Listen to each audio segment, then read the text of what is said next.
We talk it out, no time to waste. Ooh, yeah. Face to face, we set the pace. Hey, hey. Love so strong, no need to race. We hold it tight in every space, making it last. Oh, making it last. Yeah, yeah. Through the future, through the past. Building it high, keeping it fast. Communication, making it last. Making it last. Oh, making it last. Yeah, yeah. Through the future, through the past. Building it high, keeping it fast. Communication, making it last. It's time for another conversation. Welcome to Making It Last podcast, where it's all about helping us to have better relationships, not just with ourselves, but with other people. I'm Nuri Daly, and with me this time around for this conversation is Rosalind Sedacca. I'm going to allow her to introduce herself. Who are you? What do you do? Well, thank you. I'm the founder of the Child Centered Divorce Network. I'm a divorce and co-parenting coach, and the focus of my work is helping parents make the best decisions regarding their children before, during, and long, long after divorce. So if you're divorcing and you don't have children, no matter how crazy the situation is, ultimately the divorce ends and you move on. You never have to see each other again. But if you Mhm. have children, life is totally different. And so I specialize in helping parents make the best decisions so that the children are not harmed emotionally and psychologically. Okay, which is a nice segue then into what we're going to be talking about, which is how to survive a divorce as a parent. How?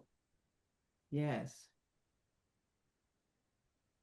How to survive as a parent? How do you survive a divorce? Oh, so you're asking me? I'm sorry. Mm-hmm. Yes. That's fine. So what you have to do is put yourself in your children's shoes and think about, because no one knows your children better than you, and you Okay. have to look at the situation from the a 3-year-old's or a 7-year-old's or a 10-year-old or a 15-year-old's eyes, Okay. and experience it the way they're experiencing it. Our children are always innocent and they're never to blame for a divorce. Even if you're fighting about the children when you're Mm-hmm. getting a divorce, it's not their fault. It's always the adult's responsibility. And too often the children fall through the cracks because the parents are so emotionally caught up in their drama and the challenges of divorce, which are significant.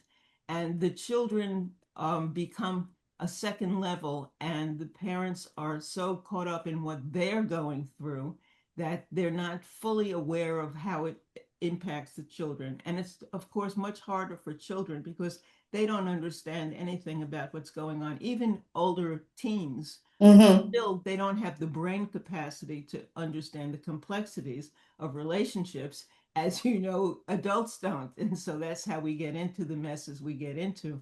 So Yeah. the first most important thing is to Mm-hmm. be aware of what the children are experiencing and talk to them at their age level. So you may be talking to different children in different ways about the situation. And the most important thing is for them to feel peace and calm, and that this Mm-hmm. isn't the end of the world. You want to reassure them that both parents, I'm going to say mom and dad, but it doesn't matter what gender the parents are, that both parents are aware of the fact that we have to put the children first. Because if you don't put your children first, they're going to suffer and pay the price for the divorce. And it just is Mm-hmm.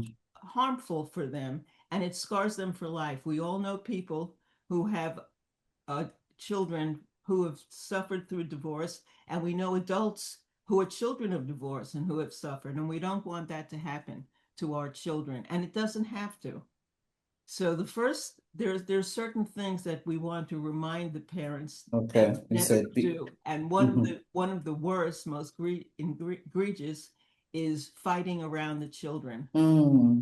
Even if it's in the other room, even if it's on the phone, if you're fighting around the children, it hurts them because children innately love both parents. Even if one or both parents aren't good parents, children are attached to you, they love you. And if the parents are fighting, they're forced to choose on some level emotionally, am I Yeah. protecting mother or father? And that's a win-lose situation, and it tears them apart, and it changes them for life. They're scarred by being exposed to the fighting. So if you're having battles, if you're having fights, and it's inevitable for parents to do that, and especially when a divorce is taking place, you want to keep it away from the kids. You have to stop and say, listen, we're going to talk in 2 hours when we can get outside into another environment, whatever. Another thing that you want to be very mindful of is that you don't want to get your children involved in the divorce. So we never share adult information. We don't say we wouldn't be having this divorce if your dad wasn't an alcoholic, if your mother didn't have an affair. That's not appropriate for children to hear or know or understand. A lot of parents do that because they want to get the children to favor them and say, look how terrible your father is. Look what your mother is doing to us. But that hurts again. It scars the children emotionally. And once children hear information like that, they can't unhear it. They can't unlearn it. It is with them, and it affects them for the rest of their lives. And that's why we have so many children who are emotionally scarred by divorce.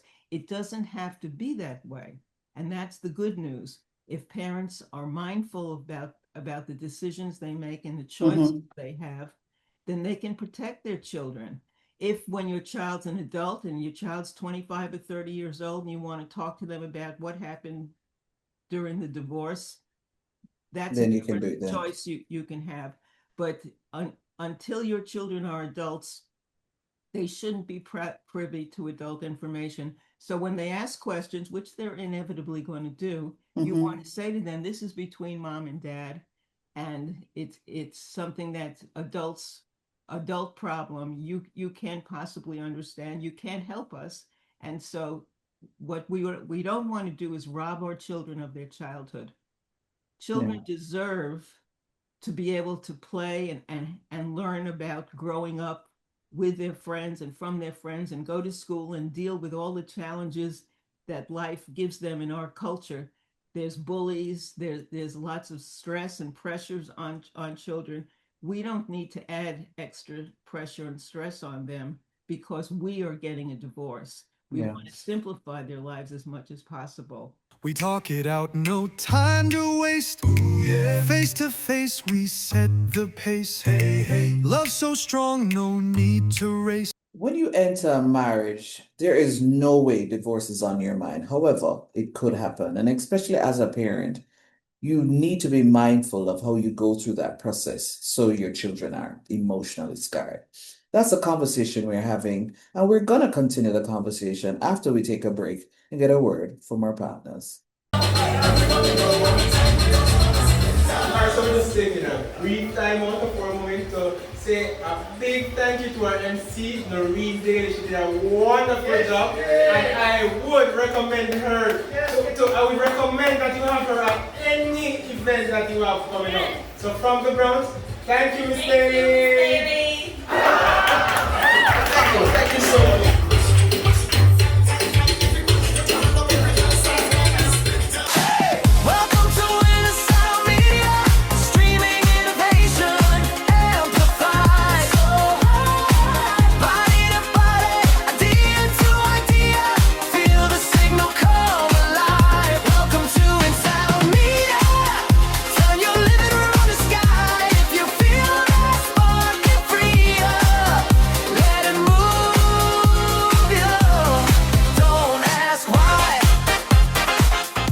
War is humanity arguing with bullets instead of wisdom. When words fail, weapons speak. But what do they really say? They speak of loss, of broken homes, of lives that will never be the same again. We've seen it before. Nations choosing power over peace, conflict over conversation. But real strength is not found in destruction. It's found in restraint, in understanding, in choosing peace when war feels easier. Because in the end, bullets don't solve problems. They only silence the voices that could have. This message is brought to you by NoreenDaily.com and NSoundMedia.com. Welcome back. We talk it out, no time to waste. Face to face, we set the pace. Love so strong, no need to race. For somebody who will watch this or listen to this, Rosalind, and they will say, but children are resilient, so they will bounce back. What would be your response to that? Well, children are resilient, but they're not, no one is resilient to emotional harm. When Okay. you psychologically or emotionally harm someone, even adults, as we know, we get depressed, we get hurt, we're wounded. Those kinds of scars are different than resiliency. The resiliency comes when parents get together and say, the one thing we can agree on is we love our children. Okay. And so we're going to do everything we can to protect our children through this process. And when the parents get together and they share the same information with the children, so if the children ask the mother or the father Mhm. question, the There's appropriate answer consistency. is, you know, Mhm. that's a good question. I'm going to talk to your mother and we'll get back to you. I'm going to speak to dad and we'll get back to you. Even if there's a divorce, you're still parents and the children are looking to you for parental guidance and information. The more the parents can be together and talking to the children, Mhm. less tension and less pressure on them, then they can be resilient with the changes. There's going to be Okay. a new home and new rules, new things happening. There's a lot of things that they will have to overcome and they can overcome, but only when they have the foundation, the security of the foundation that the world Mhm. isn't falling apart and that Mhm. they still have two parents. And there's a very important rule that I want to stress at this point for Yes, ma'am. parents to understand. Children need to be loved by both parents and they need to be able to love both parents as well. Mhm. So sometimes one parent Mhm. feels self-righteous that they're the good parent and the other one is the bad parent, and they try to keep their children from loving the other parent.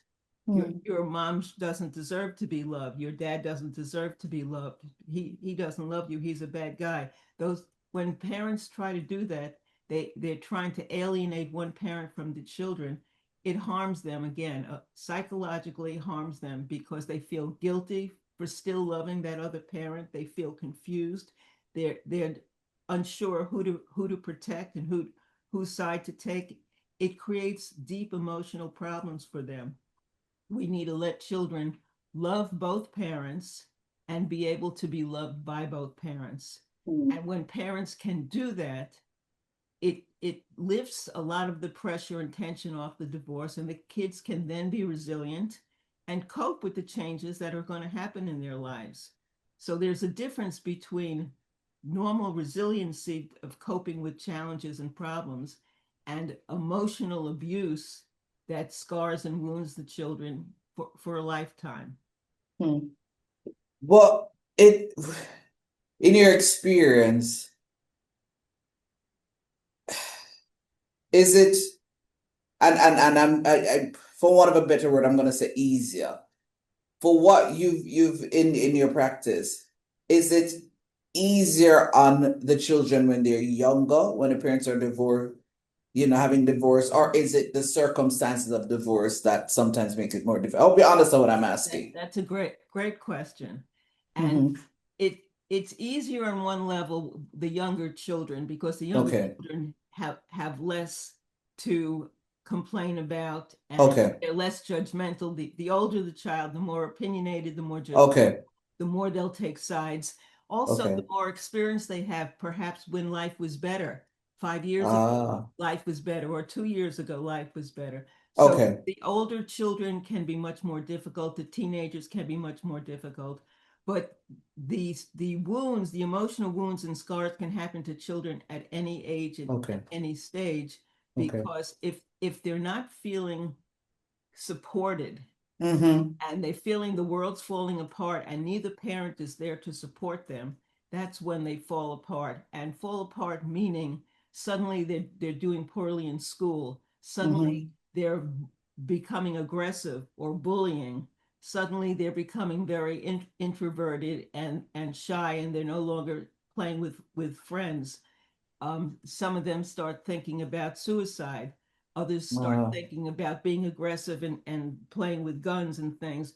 These are all symptoms of the fact that the divorce hasn't been handled well by the parents.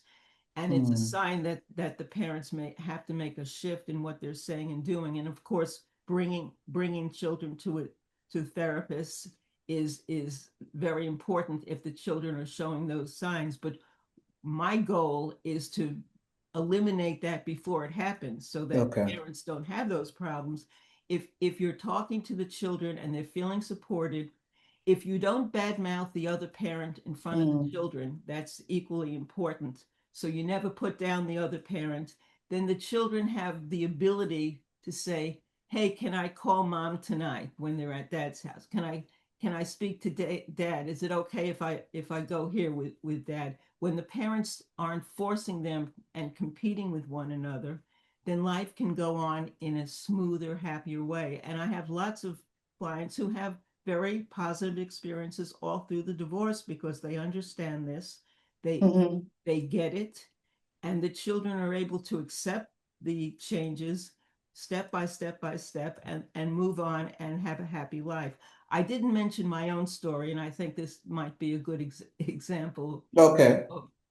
I was not in this career my whole life, but I was having a divorce. This goes way back into the 90s. And my son was 11 years old, and I spent years trying to avoid the divorce and went to therapy and put it off. But finally, I realized my son was showing signs of, because there was tension at home, they were fighting, and he was having tension headaches.